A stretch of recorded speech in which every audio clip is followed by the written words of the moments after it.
Chapter 27. Sa lawak ng kwarto mo parang kailangan pang pagsamahin ang dalawang kwarto sa bahay natin. Hindi ba kayo tabi matulog ni Owen? Anas niya. Sa kabilang kwarto natutulog si Owen. Sagot ni Natalie na ikinataas ng kilay ni Natalia. Something happened between you and him, nabuntis ka na rin niya.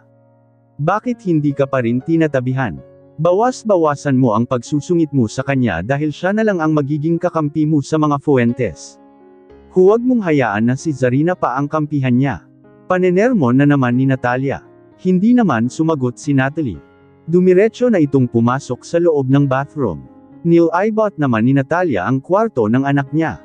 Pumasok din siya sa walk-in closet at isa-isang tiningnan ang laman ng mga drawer. Nakangiti siya habang tinitingnan ang mga jewelries ng anak niya. Kaunti na lang ay magiging buhay prinsesa na rin ito. Sisiguraduhin kong ang magiging apo ko ang magiging tagapagmana ng mga Fuentes. Hindi na maghihirap ang pamilya namin. Masayang wika ni Natalia.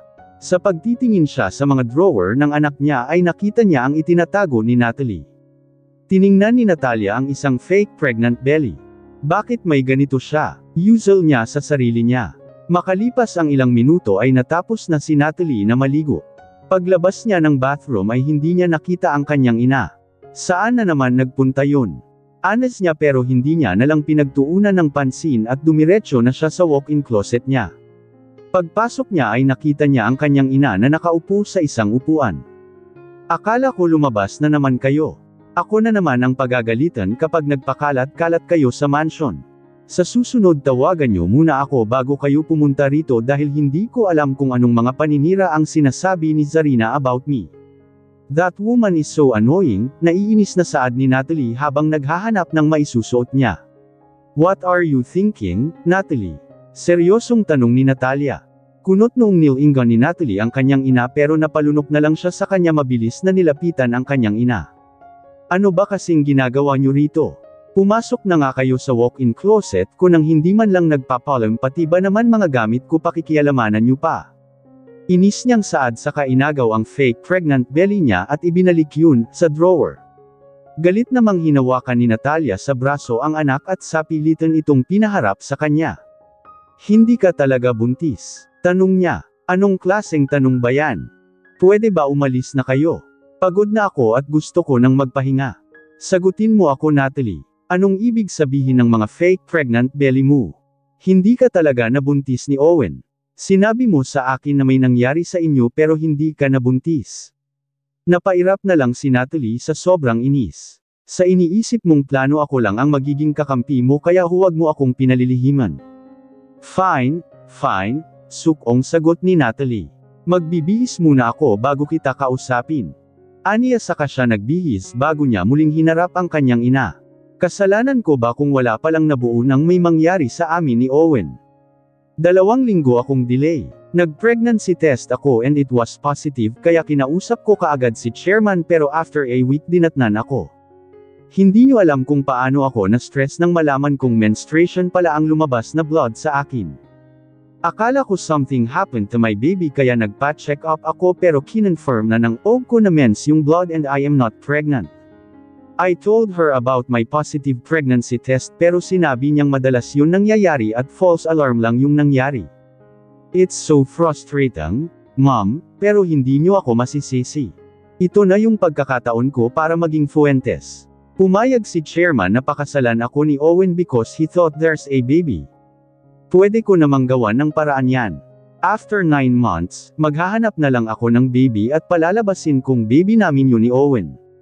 Pagpapaliwanag niya, napasapo na lang si Natalia sa noo niya. Akala niya ay magkakaroon na ng tagapagmana ang pamilya nila pero kailangan pa pala nilang mag-ampon ng ibang bata. Hanggat hindi pa malaki ang tiyan mo seduce him. Pilitin mong magkaroon kayo ng anak para anak mo ang magiging tagapagmana hindi ang anak ng ibang tao. Ayusin mo ang problemang ito Natalie. Mag-ingat ka sa bawat kilos mo dahil posibleng mahalata ni Zarina na may kakaiba sa'yo. Tandaan mo, nabuntis na si Zarina at mas marami na siyang alam kesa sayo. Nagsusuot ka na ng fake belly pero 3 linggo pa lang simula nang may mangyari sa inyo ni Owen.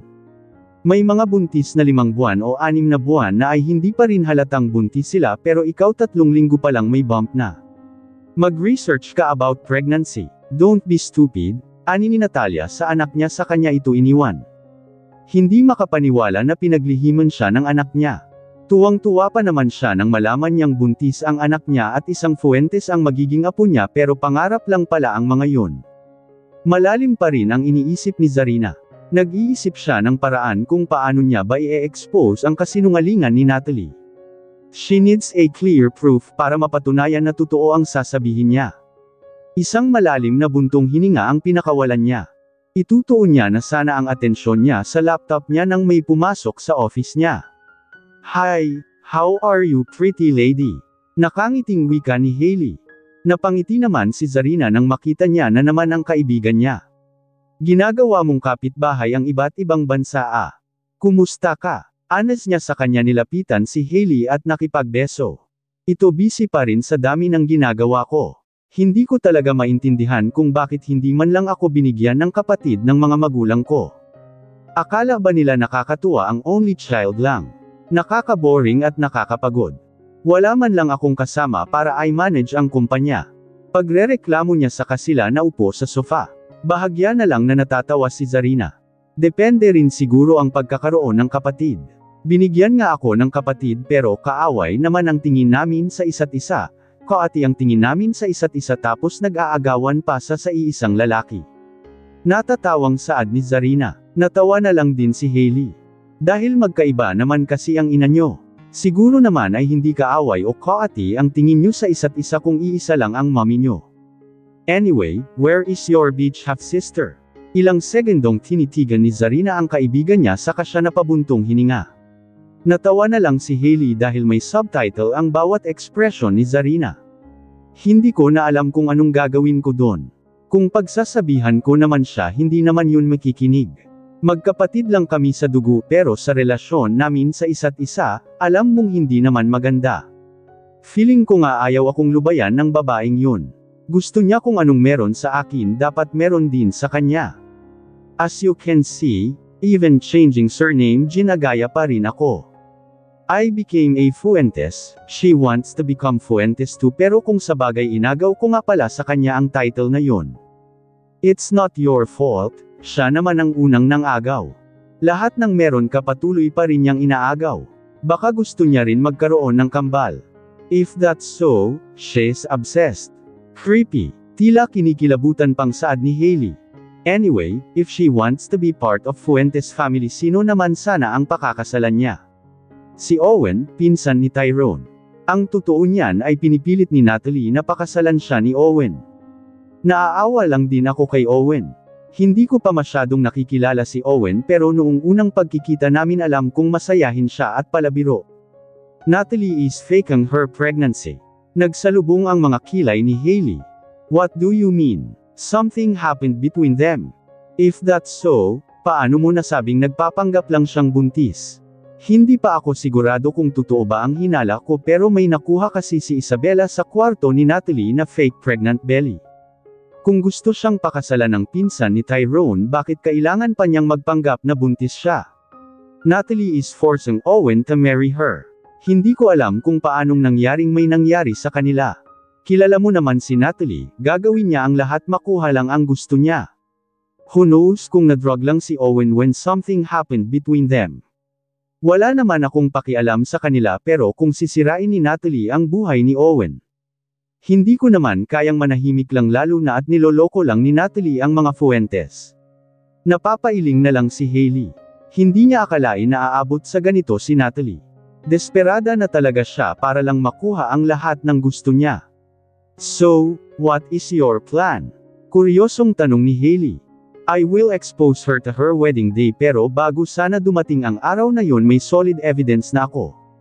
Napatango-tango na lang si Hailey, of course, I will. Samantala naman, parehong hindi may pinta ang mukha ni Tyrone at Owen nang matapos ang conference meeting nila.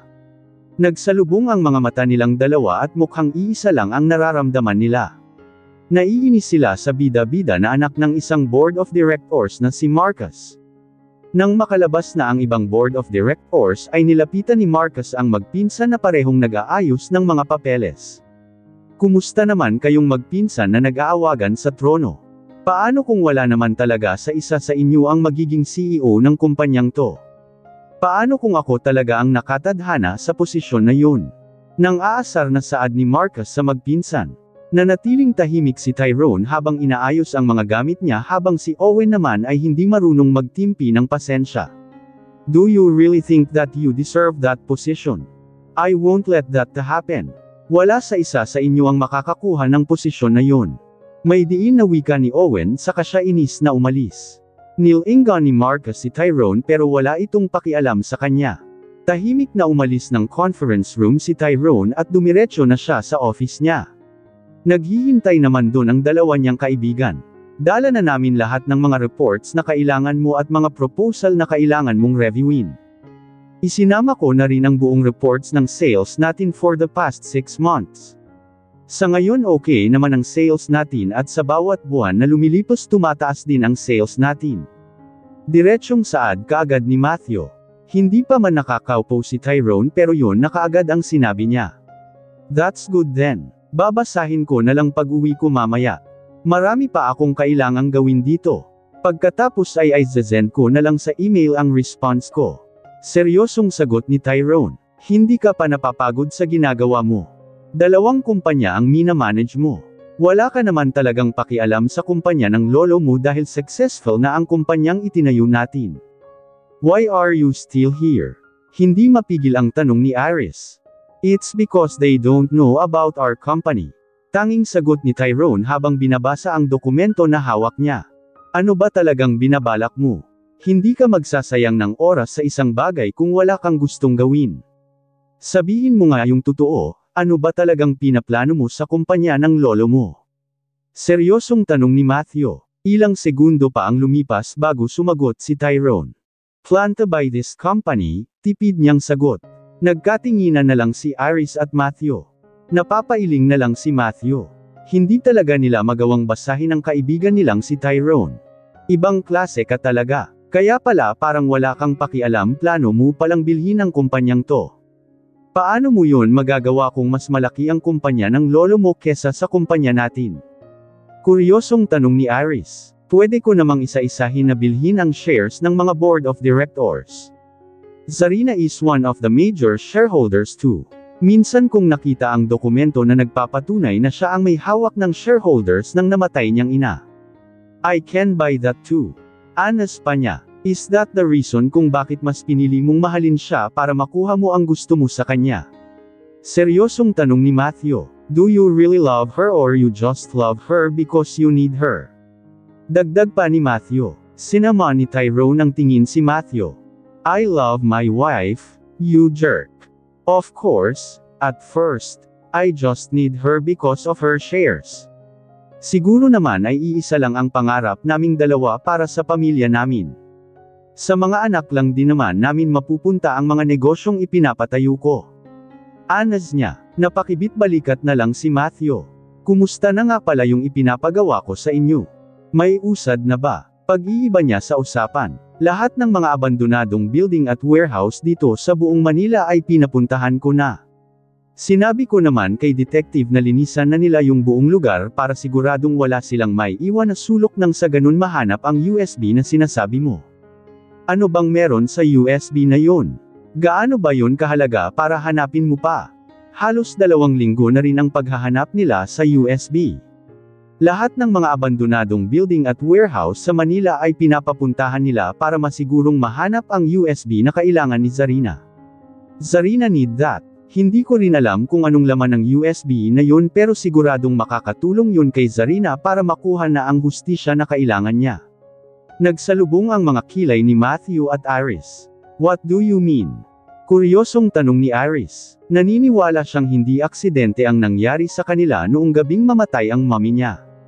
Ang sabi niya nakita niya noong gabing yun sa car accident scene ang stepmom niya. Sagot naman ni Tyrone. Namatay ang mommy niya sa aksidente. Mabuti at maswerteng nabuhay si Zarina. Anas naman ni Matthew. Hindi namatay sa aksidente ang mommy niya.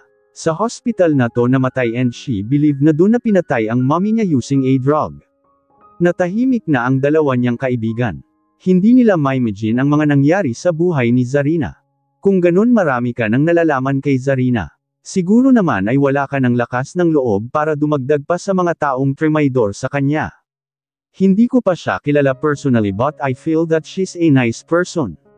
Wika ni Matthew. Tatraderin ko pa ba siya? May kambal na kami at ayaw ko namang maghati pa kaming dalawa sa oras para makasama ang mga anak namin. Nakangiwing wika ni Tyrone. Maswerte ka pa ring couple no. Akalain mo yun may anak ka na kaagad. Ang galing din kumilos ng tadhana diba? Ang babaeng inalok ka ng kasal ay siya pa pala ang babaeng nakasama mo ng isang gabi noon. Ikinasal kayong dalawa na hindi man lang alam na may mga anak na pala kayo. Anas ni Iris. Nagsalubong ang mga kilay ni Iris nang may mabuong tanong sa isip niya. Sigurado ka bang hindi alam ni Zarina na ikaw ang ama ng kambal niya? Paano kung yun pala ang dahilan kung bakit inalok ka niya ng kasal noon? Sinama ni Tyrone ng tingin si Iris dahil sa kung ano-anong iniisip nito. I already asked her about that pero hindi niya alam kung sino ang ama ng kambal niya. Pareho kaming may epekto ng alak ang katawan. Hindi ko nga rin alam na si Zarina pala ang babaeng yun. Sagot naman ni Tyrone na ikinatango na lang ni Iris. Anyway, let's talk about our business now. Marami pa tayong kailangang gawin para mapalago ang kumpanya. Singit na ni Matthew. Sinimulan naman na nilang pag-usapan ang mga plano pa nila. Kausap ni Chief Romero ang ilan niyang mga tauhan. Inuutusan ang mga ito na pasekretong bantayan ang hospital kung saan nakakonfine si Mila. Kailangan nilang masiguro ang kaligtasan nito.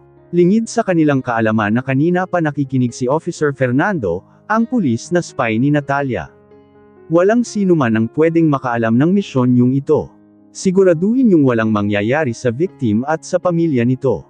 Kumusta yung pinapagawa ko sa inyo sa paghahanap ng USB? Anas ni Chief Romero. Iniisa-isa pa lang namin Chief ang mga abandoned warehouse pero sa mga bagong warehouse imposible na nating mahanap ang USB dahil siguradong naibaon na yun sa lupa. Sagot ng isang pulis. Napatango na lang si Chief Romero. Kung sakali mang hindi na nila mahanap ang USB na sinasabi ni Mila. Gagawa na lang siya ng paraan para kasuhan si Natalia sa pagtangkang pagpatay niya kay Mila at sa ginawa ng mga tauhan nito kay Mila. Hindi man maipapangako ni Chief Romero na makukuha ang hustisya para sa ina ni Zarina, gagawa na lang siya ng ibang paraan para makasuhan si Natalia pero hindi dahil sa kaso ng ina ni Zarina kundi sa kaso ni Mila. Makakaalis na kayo, utos ni Chief sa mga pulis niya. Lumabas naman na ang mga ito pero sa paglabas nila nabangga ng pintuan si Officer Fernando. Anong ginagawa mo dyan? Nakikinig ka ba sa usapan namin? Tanong ng kasamahan ni Officer Fernando. Tiningnan na rin ni Chief si Officer Fernando na kanina pa nakikinig. Pasensya na po sir, napadaan lang ako. Aalis na ako, pagdadahilan niya. Papasukin niyo siya, utos ni Chief. Akma na sanang aalis si Officer Fernando nang hilain siya ng dalawang pulis para sa pilitan na ay lapit kay Chief Romero. Alam ko naman na may spy sa station ko. Ikaw ba ang tauhan ni Natalia dito? Seryosong tanong ni Chief Romero. Napalunok si Officer Fernando. Wala akong alam sa sinasabi niyo sir. Totoong napadaan lang ako dito. Pagdadahilan niya, natawa na lang si Chief Romero. Tanga ba ako sa tingin mo? May daan ba sa labas ng office ko? Makakalapit ka sa office ko dahil sinadya mong lumapit sa office ko. Hindi mo ba alam na nasa dulo ang office ko? Walang pintuan dyan palabas. Hindi kaagad nakasagot si Officer Fernando dahil wala na siyang idadahilan pa. Ang tagal din kitang hinanap. Mabuti naman at kusa ka nang lumapit. Hindi malaki ang sahod ng mga police officer Fernando pero ang laki ng bahay mo, sa kotse mo, sa school kung saan nag-aaral ang mga anak mo kulang na kulang ang sahod mo para maabot yun. Bibigyan kita ng pagkakataon para manatili sa pwesto mo officer. Itigil mo na ang pagtatrabaho kay Miss Natalia. Maautoridad na saad ni Chief Romero. Napalunok lang si Officer Fernando. Hindi na makapagsalita. Kilala mo kung sino ang kinakalaban mo. Mamili ka, ititigil mo ang pagtatrabaho mo kay Natalia o balang araw mawawala ka na sa serbisyo mo. Fuentes at Jimenez ang pilit mong kinakalaban, hindi ka ba natatakot? Dagdag pa ni Chief Officer, isang linggo nang naghihintay si Natalia kay Officer Fernando pero tila ba iniiwasan siya nito. Hindi niya na rin matawagan ang number niya. Sa inis ni Natalia ay itinapon niya ang hawak niyang cellphone sa kanya hinilot ang sentido niya. Pinapakalma ang sarili. Nang makita niya si Mateo na nilampasan lang siya ay hinabol niya ito. Mateo, tawag niya dito pero hindi siya nilingan ni Mateo. Diretsyong pumasok si Mateo sa office niya. Sumunod naman sa kanya si Natalia na hindi pa rin may pinta ang mukha dahil sa pinaghalong galit at inis. 2 gabi kang hindi umuwi tapos lalampasan mo lang ako na para bang wala kang ginawa. Saan ka nang galing? Hindi ka man lang sumasagot sa mga tawag ko. Hindi mo rin sinasabi sa akin ang mga plano mo. Ano bang nangyayari sa'yo? Sunod-sunod na tanong ni Natalia. Tila pagod namang naupo si Mateo sa kanya blankong tiningnan si Natalia na tila bulkan na paputok na sa galit. Pagod ako Natalia. Pwede bang bigyan mo muna ako ng oras para magpahinga? Wala akong ganang makipagtalo pa sa'yo. Walang gana niyang sagot. Hilaw namang natawa si Natalia. At kailan ka pa sumagot sa akin ng ganyan? May ginawa ba ako para tretuhin mo ako ng ganito? Tiningnan ni Mateo si Natalia. Simula nang malaman kung pangpahinang gamot ang ipinapainom mo sa akin. I can't believe that I trusted you more than my own daughter, you bitch. Usual ni Mateo sa isip niya. Sagutin mo ako, huwag mo akong titigan. May diin na wika ni Natalia. Ipinilig na lang ni Mateo ang ulo niya at itinuon ang paningin sa laptop niya. Ano pa sa tingin mo ang ginagawa ko? Marami akong inaasikaso para sa kumpanya. Kailangan ko pa ba talagang sabihin sa'yo lahat ng mga gagawin ko?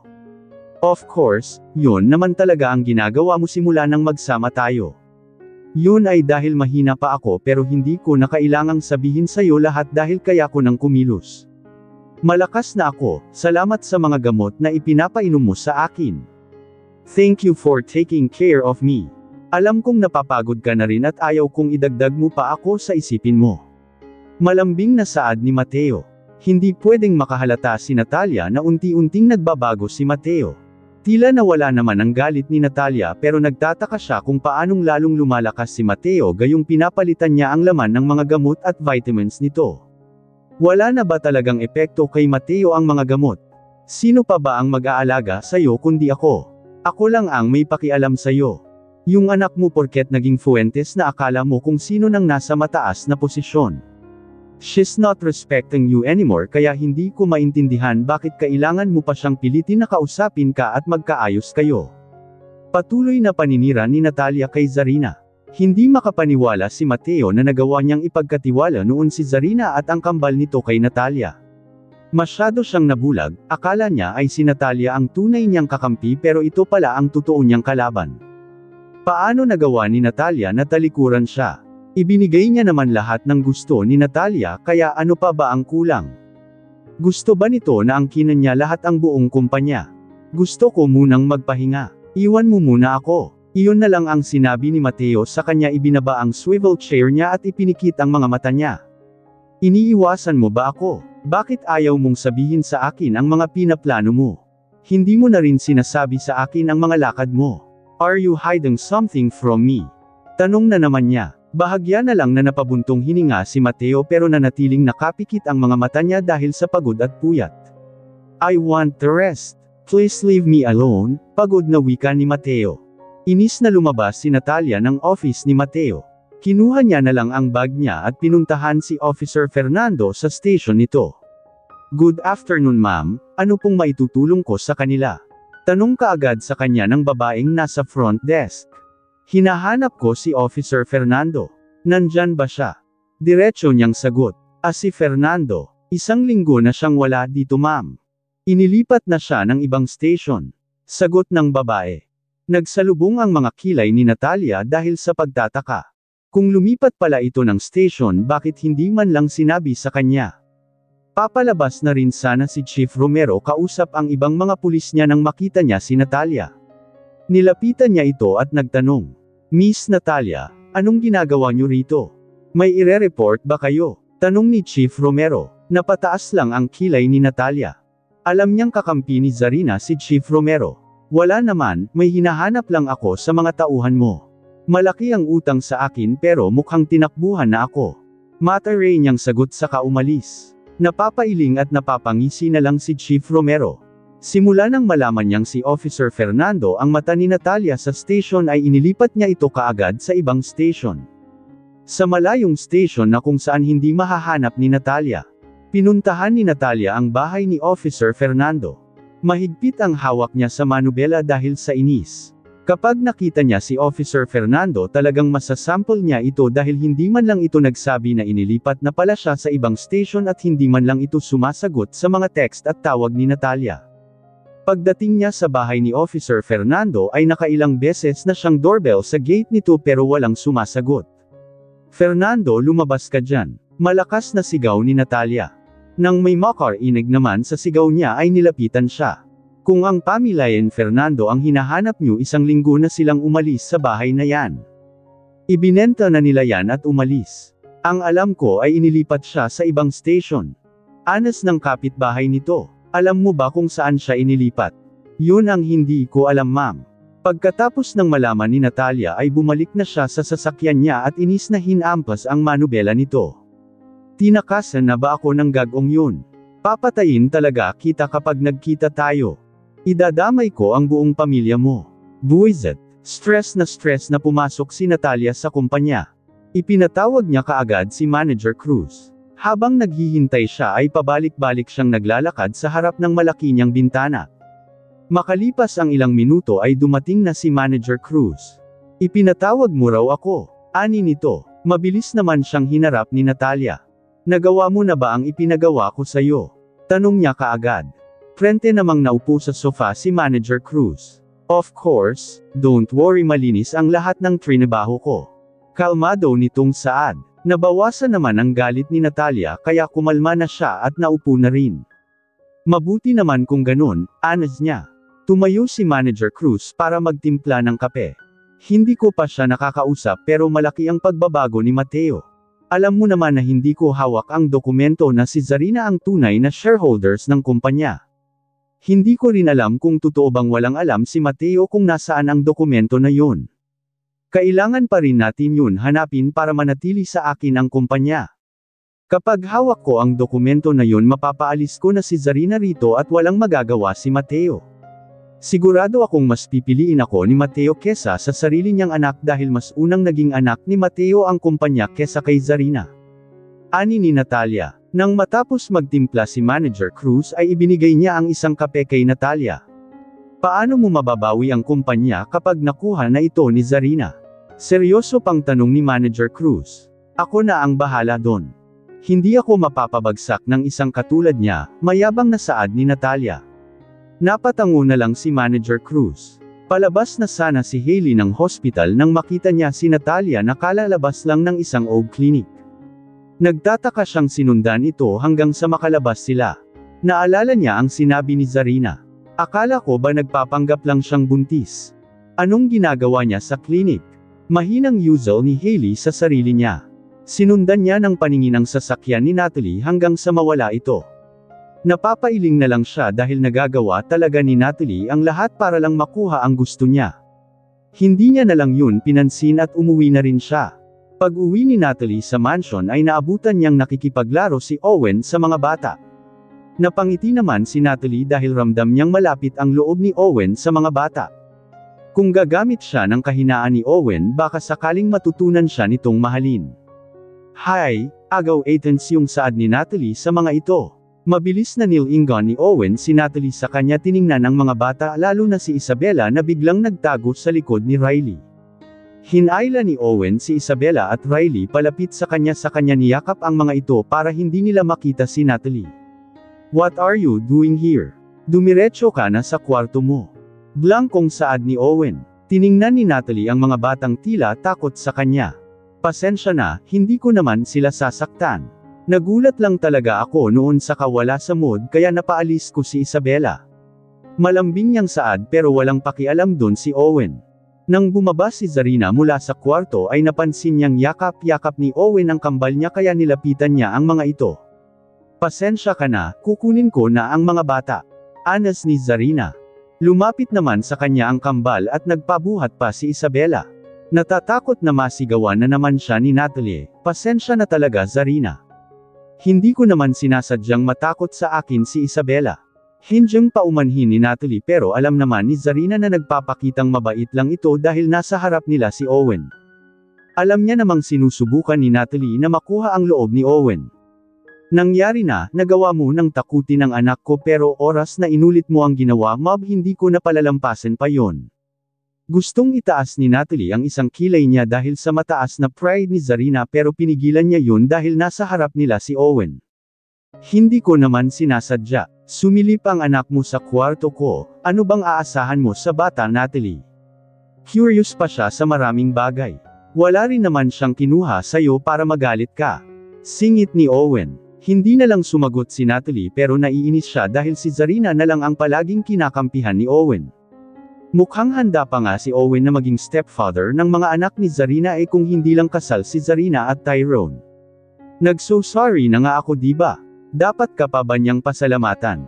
Humugot na lang ng malalim na buntong hininga si Natalie. Gustong-gusto nang umikot ng mga mata niya dahil sa inis. Hindi niya naman sinaktan ang bata pero para bang napakalaki ng kasalanan niya. Okay, I'm sorry. I'm really sorry, wala siyang magawa kundi ang paulit-ulit na lang nasabihin ang mga salitang yun para lang makita ni Owen na nagpapakabait na siya. Nang maabutan naman ni Tyrone ang pamilya niya ay nilapitan niya ang mga ito. Kinarga niya si Riley sa kahinarap si Owen at Natalie. Ilang beses ko bang sasabihin sa inyo na layuan niyo ang mga anak ko? Mahirap bang intindihin yun? Masungit na namang saad ni Tyrone. Wala namang silang ginawa sa mga bata. Nakikipaglaro lang din si Owen sa kambal at okay naman ang mga anak mo kasama ang tito Owen nila. Si Zarina na ang nagpaliwanag. Nakikita ni Zarina na gusto talaga ni Owen ang mga bata, okay din naman ang mga anak nila kapag kasama nila si Owen kaya bakit pagkakaitan ni Zarina si Owen? Bumalik ka na sa kwarto mo. Huwag mo nang lalapitan ang mga bata. Nakita mo naman sigurong takot na sayo si Isabela. Blankong wika ni Owen. What is happening here? Lahat sila ay napatingin kay chairman na kara-rating lang galing business trip. Nothing, we're just talking. Sagot ni Tyrone. I just want to show them my ultrasound, chairman. Remember, I'm having a baby. Nakangiting wika ni Natalie sa kanya kinuha sa bag niya ang ultrasound niya. Lalong naging seryoso ang mukha ni Owen. Malapit ang loob niya sa mga bata pero tila ba hindi siya excited na magkaroon ng sariling anak kung si Natalie ang magiging ina nito. Kumusta ang pag-aasikaso niyo sa kasal niyo? Is everything settled? Ayaw kong ikakasal ka ng malaki ang tiyan mo. Kung kaya niyong magpakasal sa lalong madaling panahon gawin niyo. Maautoridad na wika ni chairman sa kanya iniwan ang mga ito. Nagsalubong naman ang mga kilay ni Zarina. Nang magtagpo ang mga mata nila ni Tyrone ay parehong bakas ang pagtataka sa mga mukha nila. Paanong magkakaroon ng ultrasound si Natalie kung nagpapanggap lang naman itong buntis? Posible bang hindi kay Natalie ang nakuha ni Isabela na fake pregnant belly? Nang makatulog ang kambal ay nagtungo si Zarina at Tyrone sa veranda. Nakasandal si Zarina sa railings habang may hawak na tsaa. Si Tyrone naman ay nakaupo sa sofa habang may binabasang mga reports. Iniisip pa rin ni Zarina kung totoo bang buntis si Natalie. Napabuntong hininga na lang siya at sa lakas noon ay narinig ni Tyrone. What are you thinking? Pangbabasag ni Tyrone sa katahimikan nilang dalawa. Iniisip ko lang kung buntis naman talaga si Natalie bakit kailangan niyang magsuot ng fake pregnant belly. Imposible namang magsinungaling sa akin si Isabela. Kung ano yung nakita ng bata paniniwalaan ko yun, anas niya. Baka naman buntis talaga siya. Hayaan mo na lang sila. Kilala ko rin si Natalie. Ayaw na ayaw no nang malaki ang tiyan niya dahil kapag alam niyang malaki ng kaunti ang tiyan niya nagda-diet na siya kaagad. Pansin kong may baby bump na kaagad siya. Paano kung nagsuot siya ng fake pregnant belly? Wala naman siyang alam sa pagbubuntis pa kaya baka akala niya may baby bump kaagad sa loob ng isang buwan na pagbubuntis pa lang. Nilingon ni Tyrone si Zarina. Bakit ba pinuproblema pa ni Zarina ang hindi naman nila problema? Wala nang pakialam si Tyrone sa buhay ni Owen at ni Natalie. Huwag mo na lang silang isipin, huwag mo nang idagdag sa problema mo.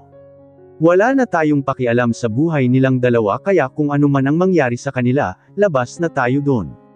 Hindi ka ba naaawa sa pinsan mo? Sa pilitan siyang magpapakasal sa babaeng hindi niya mahal. Alam ko naman na hindi maganda ang relasyon niyo pero matitiis mo bang makita na niloloko na siya ng ibang tao? Hindi lang si Owen ang niloloko ni Natalie kundi ang buong pamilya niyo. Napabuntong hininga na lang si Tyrone. Minsan ay hindi siya natutuwa sa kabaitan ni Zarina. Kung mapatunayan mo man na totoo ang hinala mo, hahayaan kita sa gagawin mo, pero kung malaman mo man na totoong buntis nga si Natalie at si Owen ang ama, leave them alone. Wala akong pakialam sa magiging buhay ni Owen. Malas niya dahil pinili niyang umuwi ng Pilipinas kahit na ang ganda-ganda na ng buhay niya sa New York. Tanging sagot ni Tyrone, nakita mo naman siguro na may hawak na ultrasound si Natalie. Hindi lahat ng bagay ay dapat mong pakialamanan. Gusto lang kitang ilayo sa gulo, Zarina, huwag mo sanang masamain ang mga sinasabi ko sa'yo. Dagdag pa ni Tyrone, hindi na lang nakasagot si Zarina. Nang magring ang cellphone niya ay sinagot niya kaagad yun at tinalikuran si Tyrone. Hey, tila walang ganang sagot ni Zarina. Are you okay? Tanong kaagad ni Hailey. Yeah, I'm fine. Do you need something? Tanong niya. Ilang segundo pa ang lumipas bago sumagot si Hailey.